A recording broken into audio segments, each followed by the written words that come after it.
Идеята за възстановяването на триангулачните точки стои в основата на създаването на клуб Геодезия, като до момента сме възстановили 8 от тях, намиращи се на едни от най-високите върхове в страната. Първата точка, която реставрирахме, беше тази на връх Руен, като там основна трудност се оказа преходът, който отнема 4 часа в едната посока, докато материалите, които трябваше да пренесем, също създадоха неприятни моменти. Голяма помощ в тази ситуация ни оказаха хората от туристическото дружество, които ни помогнаха с високопроходим автомобил, чрез който да пренесем голяма част от материалите.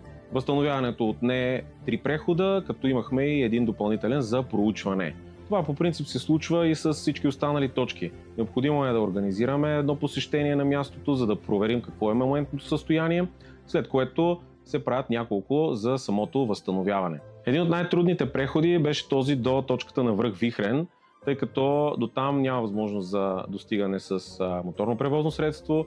Всичките материали трябваше да се пренесат на гръб и това се оказа основно затруднение в ситуацията. Бяха организирани 4 прехода, като във всеки един от тях участваха немалко хора. Времето ни създаде доста затруднения, но в крайна сметка успяхме да се справим и резултатът е повече от впечатляващ.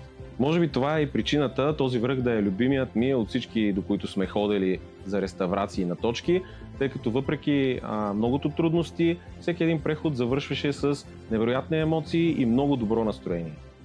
Така че, ако скоро време ви предстои разходка до някои от върховете Вихрен, Руен, Вежен, Богдан, можете да си направите снимка за спомен, да прочетете нашите информационни табели и да се порадвате на точките безопасно.